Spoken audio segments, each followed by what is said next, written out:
Esto no se suponía que iba a pasar aquí. No en el país más rico de la Tierra. No en una nación que mide el éxito en billones y se autodenomina la tierra de las oportunidades. Y sin embargo, en toda América, la supervivencia se ha convertido en un trabajo de tiempo completo. La gente trabaja más, gana más en papel y, de alguna manera, se queda aún más atrás. El alquiler devora los salarios. La atención médica se evita como si fuera un lujo. Los comestibles se racionan. La deuda reemplaza los ingresos. Esto no es una recesión. No es un bajón temporal. Es un colapso silencioso que ocurre a plena vista. Y la parte más peligrosa no es lo malo que se ha puesto. Es lo normal que ha empezado a sentirse. La vida normal no colapsó de golpe. Falló en silencio, estructuralmente, y luego todo al mismo tiempo. Durante décadas, la estabilidad seguía una fórmula predecible: trabajar a tiempo completo, pagar las facturas, ahorrar un poco, avanzar. Esa fórmula ya no funciona. Lo que se rompió no fue el esfuerzo ni la motivación. Lo que se rompió fue la matemática. El costo de simplemente existir comenzó a subir más rápido que los ingresos, de maneras que la mayoría de la gente no notó de inmediato hasta que nada funcionó más. Desde 2020, los precios al consumidor han subido aproximadamente un 25%. Pero los salarios medianos no aumentaron ni de lejos tanto. Los costos de vivienda se dispararon mucho más allá de los ingresos, con los alquileres nacionales subiendo entre un 30 y un 40% en solo unos pocos años. Las tasas hipotecarias se más que duplicaron, elevando los pagos mensuales en $1,000 a $1,500 por el mismo precio de vivienda. Las primas de seguro médico subieron más rápido que la inflación, con planes individuales que ahora superan regularmente los $1,200 a $1,800 por mes. Nada de esto ocurrió lo suficientemente gradual como para que la gente pudiera adaptarse. Sucedió más rápido de lo que los presupuestos podían ajustarse. Este es el momento en que la vida normal se quebró. Cuando los costos fijos superaron los ingresos antes de que la vida siquiera comenzara. Cuando los salarios empezaron a llegar ya gastados. Cuando ganar más ya no generaba alivio, solo retrasaba el estrés. Cuando los gastos de supervivencia dejaron de ser opcionales y empezaron a comportarse como obligaciones de deuda. Lo que hace esta ruptura tan desestabilizadora es que contradice todo lo que se les dijo a las personas. Se suponía que la educación superior te protegería. Se suponía que el empleo a tiempo completo sería suficiente. Se suponía que los trabajos profesionales proporcionarían aislamiento. En cambio, la estabilidad se volvió condicional. Pierde un salario, enfermate una vez, enfrenta un aumento de alquiler. El sistema ya no absorbe los shocks. Los amplifica. Esto no es inflación de estilo de vida. Es compresión estructural. Los esenciales, vivienda, comida, seguros, servicios públicos, se expandieron hasta desplazar todo lo demás. El gasto discrecional no desapareció porque la gente perdió disciplina. Desapareció porque no quedó nada después de la supervivencia. Cuando los comestibles, el alquiler y la atención médica absorben del 70 al 80% del salario neto, la elección se convierte en una ilusión. Por eso este momento se siente diferente de las crisis pasadas. En ciclos anteriores, la gente se apretaba el cinturón y esperaba. Esta vez, no queda cinturón que apretar.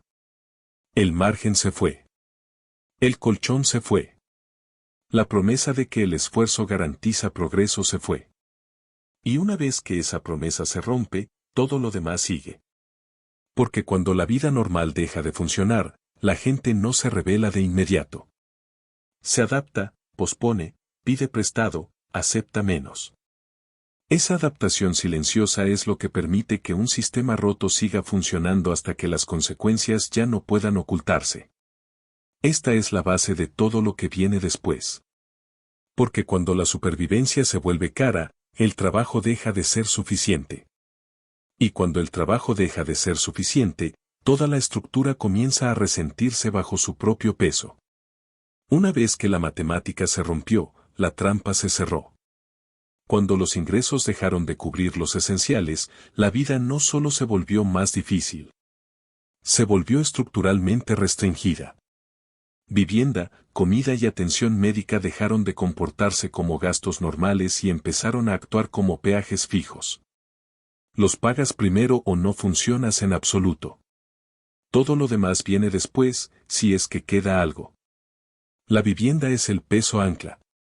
Los alquileres medianos nacionales ahora rondan los $2,000 al mes, pero en muchas áreas metropolitanas llegaron a $2,500 a $3,000 sin ofrecer más espacio, calidad o estabilidad. La propiedad de vivienda no se volvió más difícil porque la gente perdió disciplina. Se volvió inalcanzable porque los pagos mensuales explotaron. Una casa que antes tenía un pago de $1,600 ahora exige $2,800 a $3,200 con las tasas actuales. El activo no cambió. Los ingresos no se duplicaron. El costo sí. La comida siguió el mismo camino. Los precios de los comestibles subieron aproximadamente un 25 a 30% desde 2020. Pero la comida no es discrecional. La gente no puede esperar a que pase. Cuando los productos básicos suben, el recorte no viene de lo suntuario. Viene de la cantidad, la calidad y la nutrición. Así es como la supervivencia se degrada en silencio, no por hambruna, sino por compromiso constante. Luego está la atención médica, el costo más desestabilizador porque castiga la necesidad misma. Los planes de empleadores superan regularmente los $600 a $900 por mes por persona. Los planes del mercado suelen estar entre $1,200 y $1,800 antes de los deducibles. Una visita de emergencia puede borrar meses de ahorros. La respuesta racional dentro de este sistema no es el tratamiento.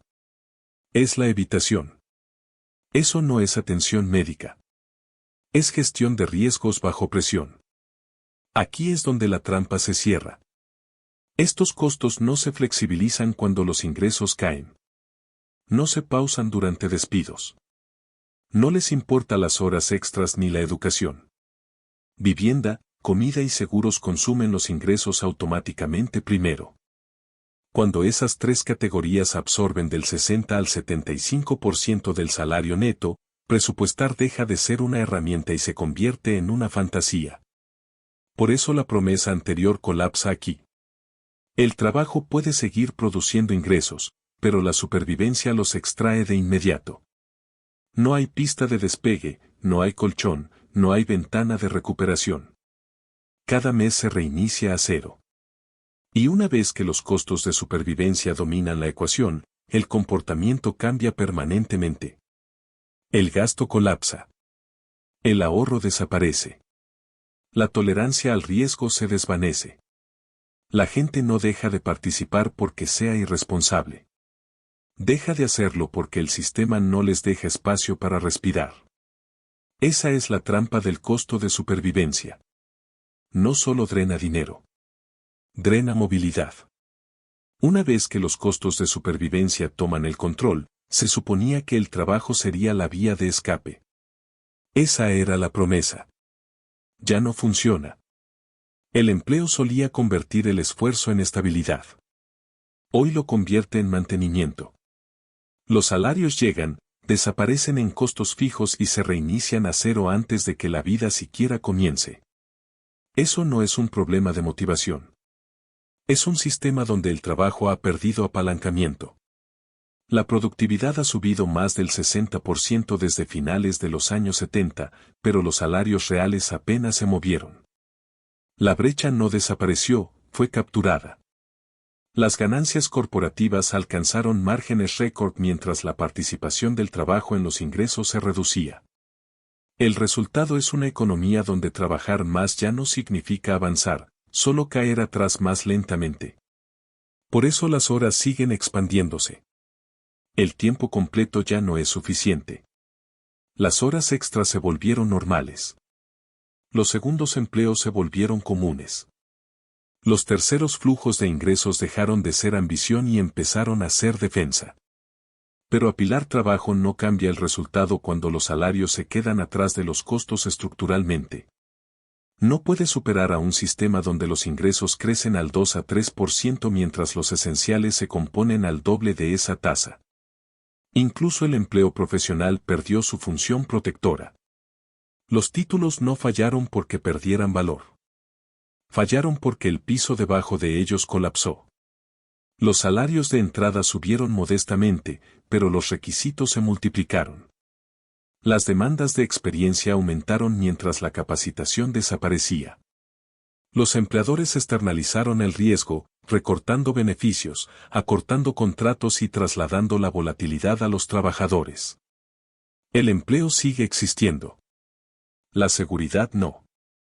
Lo que hace esta etapa peligrosa es lo invisible que se siente al principio. La gente asume que está haciendo algo mal. Trabaja más duro. Sacrifica tiempo. Cambia salud por horas.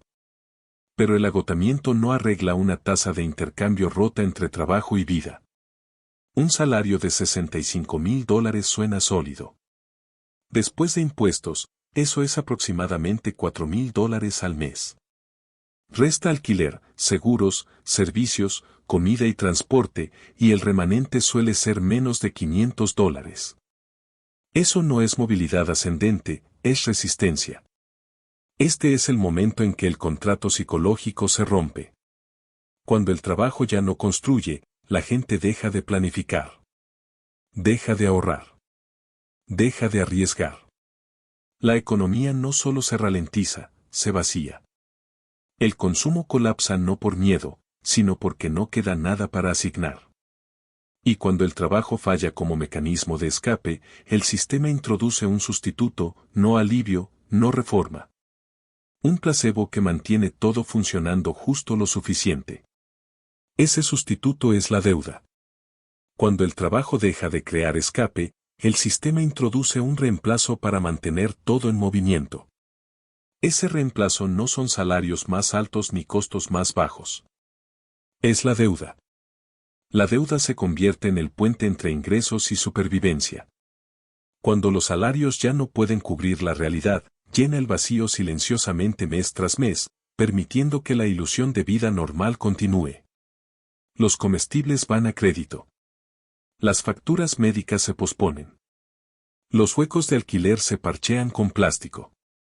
Nada se resuelve, pero el colapso se pospone. Esto no es accidental. La deuda de los hogares en Estados Unidos ahora supera los $17 billones, con saldos de tarjetas de crédito solo superando los $1.3 billones. Las tasas de interés cercanas al 20 a 30% ya no están reservadas para emergencias. Están incrustadas en la vida diaria. La deuda no se usa para avanzar. Se usa para permanecer funcional. Aquí está el cambio estructural. Los ingresos solían pagar la vida directamente. Ahora los ingresos sirven la deuda que pagó la vida antes. Esa inversión es catastrófica con el tiempo. Cuando los intereses se componen más rápido que los salarios, el trabajo futuro se vende previamente con descuento. La gente ya no trabaja por progreso. Trabaja para estabilizar el ayer. La deuda médica es el ejemplo más claro. Los costos de atención médica no escalan con ingresos, timín ni preparación. Una sola emergencia puede generar facturas de $5,000 a $20,000 de la noche a la mañana. El seguro no elimina este riesgo. Lo redistribuye a través de deducibles y exclusiones. La respuesta racional dentro de este sistema no es el cuidado, es el retraso. La salud se convierte en un cálculo financiero, no en una necesidad humana. Las tarjetas de crédito completan el ciclo. Los pagos mínimos crean la apariencia de manejabilidad mientras atan a los hogares a una extracción permanente. Un saldo de $10,000 al 24% APR puede tomar más de una década en liquidarse, incluso con pagos consistentes. Eso no es préstamo. Es confiscación lenta de ingresos futuros. Aquí es donde entra el control en la ecuación. Los puntajes crediticios ya no miden responsabilidad. Miden cumplimiento. Falta un pago y el acceso a vivienda, transporte, precios de seguros e incluso oportunidades laborales se restringen instantáneamente. La deuda no solo cuesta dinero. Gobierna el comportamiento. Y nota lo que desaparece en esta fase: ahorros, movilidad, opcionalidad. Cuando el flujo de efectivo se enruta a través de prestamistas antes de llegar a las personas, la resiliencia colapsa. Cualquier disrupción, pérdida de empleo, enfermedad, aumento de alquiler, empuja a los hogares de tensos a insolventes sin colchón intermedio. Por eso la deuda enmascara la crisis en lugar de resolverla. Mantiene la demanda viva artificialmente. Evita el colapso inmediato, pero también garantiza un ajuste de cuentas más duro después porque la deuda no puede reemplazar ingresos para siempre. Eventualmente, los intereses superan completamente al trabajo. Cuando eso sucede, la gente no solo se queda atrás financieramente.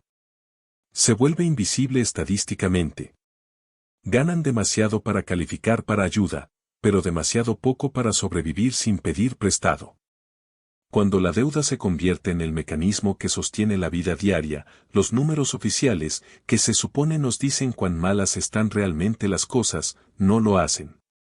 Lo ocultan. La línea de pobreza en Estados Unidos no es una medida de la privación vivida. Es una reliquia. Fue construida para una economía de mediados del siglo XX donde la vivienda era barata, la atención médica tenía alcance limitado y la comida consumía una porción predecible de los ingresos. Ese marco ya no existe, pero la medición nunca evolucionó con la realidad. Hoy, el umbral oficial de pobreza para una familia de 4 está justo por encima de los $32,000 al año. Esa cifra sugiere que la supervivencia es posible con aproximadamente $2,700 al mes antes de impuestos. En una economía donde el alquiler mediano solo a menudo supera los $2,000, la matemática colapsa instantáneamente. El número no describe dificultad. Describe casi inanición. Lo más peligroso es lo que esta definición excluye.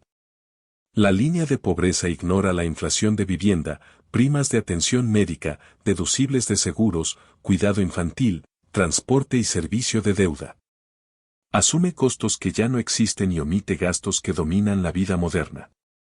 El resultado es una ilusión estadística donde millones que luchan por sobrevivir son clasificados oficialmente como no pobres. Así es como la pobreza funcional reemplaza a la pobreza visible.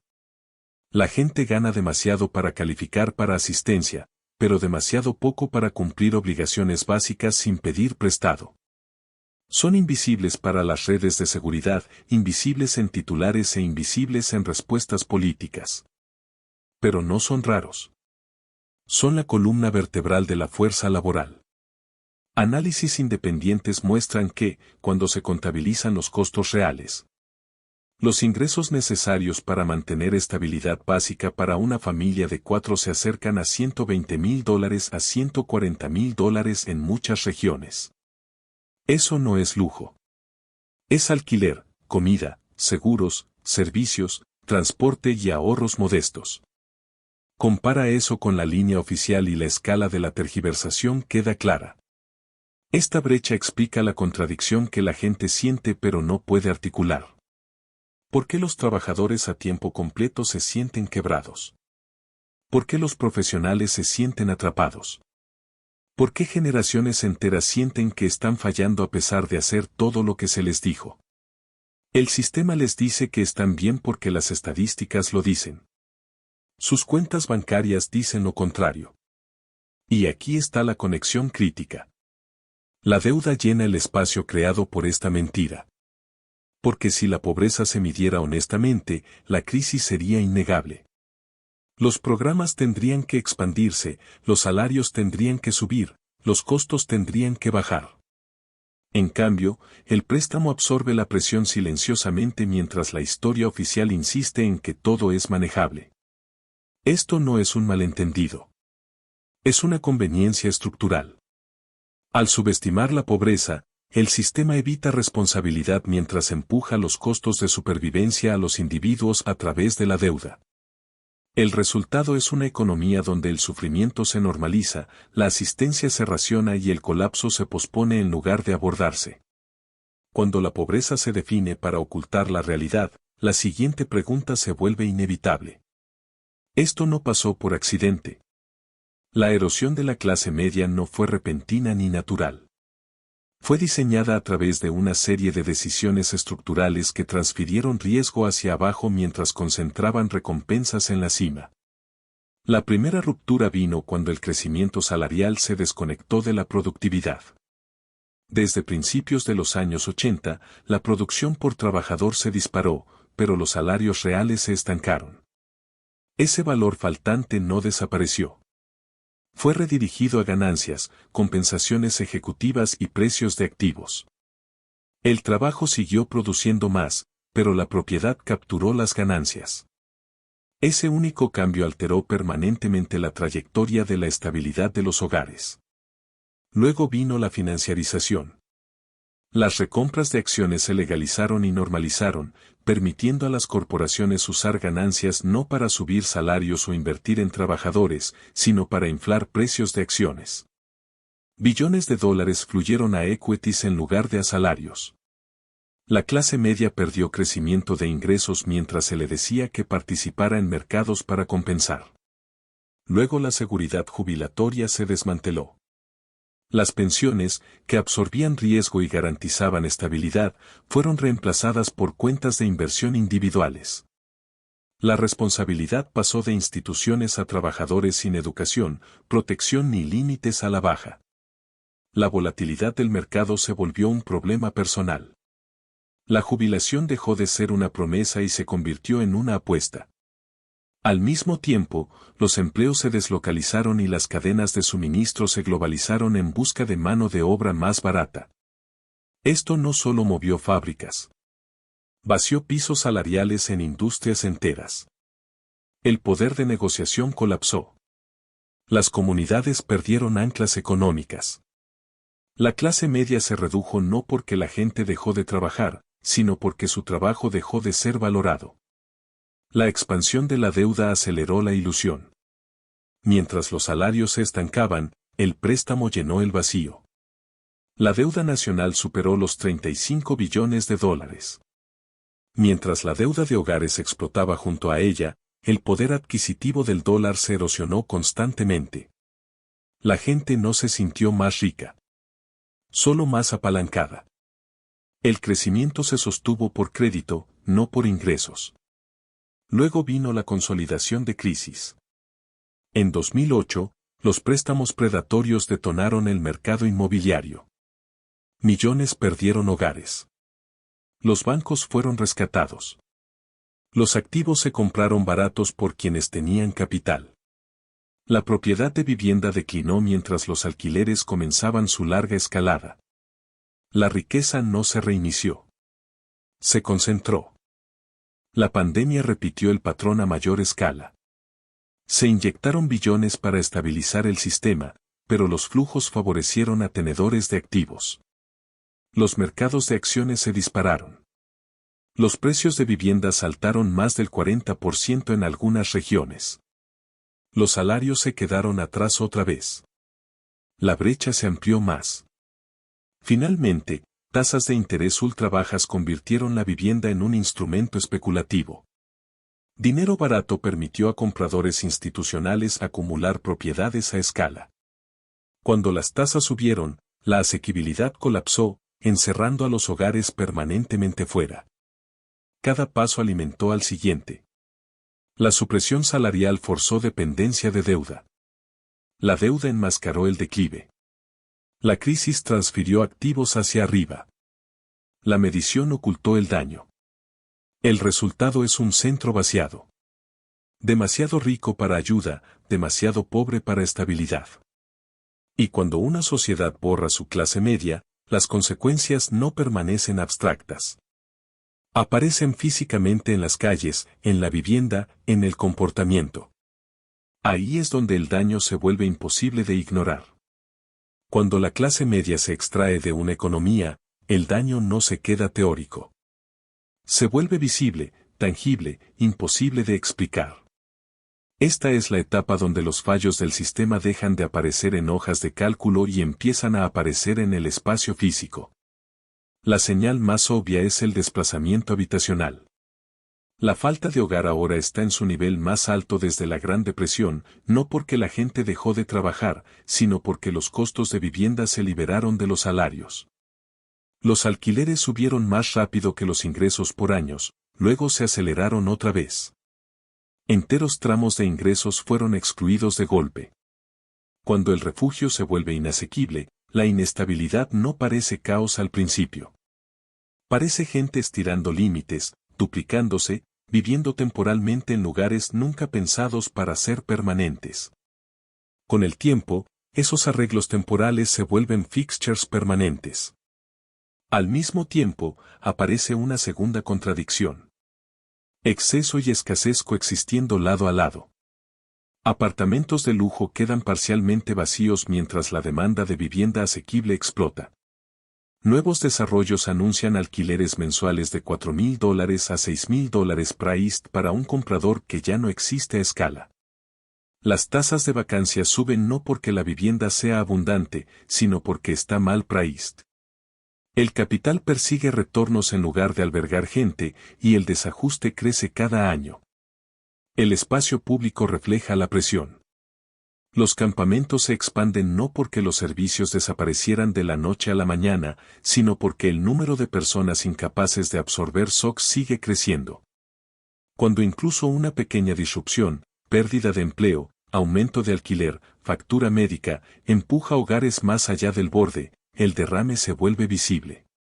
Aceras, pasos subterráneos, estacionamientos y vehículos se convierten en extensiones de un sistema habitacional que ya no funciona. Esta visibilidad no se limita a la vivienda.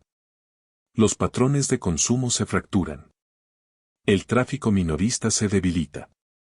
El gasto discrecional colapsa primero, seguido de servicios no esenciales.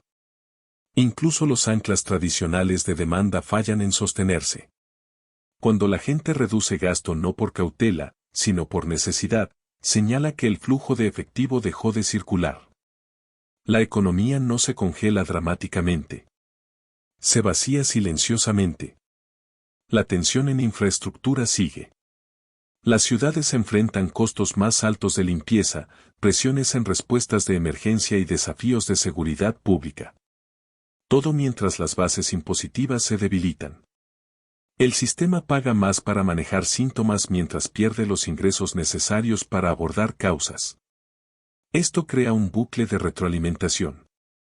El deterioro alimenta la fuga. La fuga reduce recursos y la reducción de recursos acelera el deterioro. También hay un cambio psicológico incrustado en estas señales físicas. Cuando la gente ve la inestabilidad normalizada a su alrededor, las expectativas se recalibran hacia abajo. La planificación a largo plazo se desvanece. La movilidad declina. La confianza en instituciones se erosiona. La gente deja de asumir que el futuro será mejor que el presente. Ese cambio de mentalidad no es emocional. Es racional en un entorno donde el esfuerzo ya no garantiza seguridad. Crucialmente, estas condiciones no se limitan a áreas tradicionalmente pobres. Ahora aparecen cerca de vecindarios de alto valor, centros de empleo mayores y corredores inmobiliarios caros. Esa proximidad importa. Señala que el problema no es marginal, es sistémico. Cuando el colapso alcanza lugares una vez aislados por riqueza, expone los límites de la negación. Este es el punto donde las narrativas fallan. Ya no puedes culpar a individuos cuando los patrones se repiten en regiones, ingresos e industrias. No puedes llamarlo mala gestión cuando los mismos resultados emergen donde quiera que existan las mismas presiones. Y una vez que las señales físicas alcanzan esta escala, el sistema entra en su fase más peligrosa. Porque el colapso visible fuerza una elección, reconocer la realidad y confrontar causas o seguir manejando apariencias mientras la presión se acumula debajo. La historia muestra que la evitación no restaura estabilidad. Retrasa el ajuste de cuentas. Cuando el colapso se vuelve visible, el silencio deja de funcionar. Por años, la aceptación fue el estabilizador más efectivo del sistema. Se les dijo a las personas que las condiciones eran temporales, que la paciencia sería recompensada, que el crecimiento eventualmente levantaría a todos. Pero la paciencia solo funciona cuando sigue mejora. Cuando los alquileres suben cada año, los salarios se quedan atrás permanentemente y la supervivencia requiere deuda, la creencia se erosiona. Lo que se está rompiendo ahora no es el optimismo, es la credibilidad. El cambio no comenzó con ideología. Comenzó con aritmética. Cuando los hogares gastan del 60 al 75% de ingresos en costos fijos, las explicaciones dejan de importar. Cuando las primas de atención médica suben más allá de $1,200 al mes, cuando un apartamento modesto exige $2,500. Cuando las tasas de ahorro caen cerca de cero, la experiencia vivida contradice cada reassurance oficial. La gente no necesita gráficos para saber que algo está mal. Sus cuentas ya se lo dijeron. Esa contradicción es por lo que las voces se multiplicaron. No porque la gente de repente se enojara, sino porque la negación se volvió imposible de mantener. La economía seguía reportando fortaleza mientras la vida cotidiana entregaba debilidad. Los mercados alcanzaban récords mientras los hogares alcanzaban límites. La brecha entre titulares y realidad se volvió demasiado amplia para ignorar. Lo diferente ahora es la permanencia. Las crisis anteriores llevaban un final implícito. Esta no. Los costos no se reinician hacia abajo. La deuda no desaparece. La vivienda no se reprisea a salarios. El futuro dejó de ofrecer alivio. Esa realización cambia el comportamiento. La gente deja de planificar alrededor de mejora y empieza a prepararse para resistencia. Esto también es porque las narrativas de culpa dejaron de funcionar. Por décadas, la lucha se enmarcó como fracaso personal. Presupuesta mejor. Trabaja más duro. Aprende una habilidad. Esa historia colapsa cuando gente que siguió cada regla termina en la misma posición. Cuando profesionales, graduados y trabajadores a tiempo completo experimentan las mismas restricciones, el mito se disuelve. El fracaso ya no se individualiza. Se reconoce como estructural. Otra línea se cruzó cuando el miedo reemplazó a la aspiración. Las decisiones financieras se volvieron defensivas. La tolerancia al riesgo se desvaneció. Los hogares dejaron de creer que el esfuerzo se compondría. Ese cambio psicológico importa más que cualquier estadística. Las economías no funcionan solo con dinero. Funcionan con expectativa. Y la expectativa ahora se fue. Nota lo que no ha pasado. No ha habido exceso masivo ni irresponsabilidad. Ha habido restricción. El gasto cayó. El consumo se estrechó. La gente se adaptó hacia abajo silenciosamente antes de hablar. Esa restricción es evidencia de agotamiento, no de imprudencia. Muestra cuánta presión se absorbió antes de romperse. Lo que emerge en esta fase no es caos. Es claridad. Una comprensión colectiva de que las viejas promesas ya no aplican. Que el sistema funciona pero solo para quienes están aislados de sus costos. Que a todos los demás se les pide normalizar la inestabilidad como adultez. Por eso el lenguaje cambió. La gente dejó de preguntar cuándo las cosas mejorarían y empezó a preguntar por qué son así en absoluto. Esa pregunta no viene de ideología. Viene de contradicción vivida. Y una vez que suficiente gente la hace, la ilusión termina. Porque una sociedad puede sobrevivir dificultad, no puede sobrevivir pretendiendo que la dificultad es normal.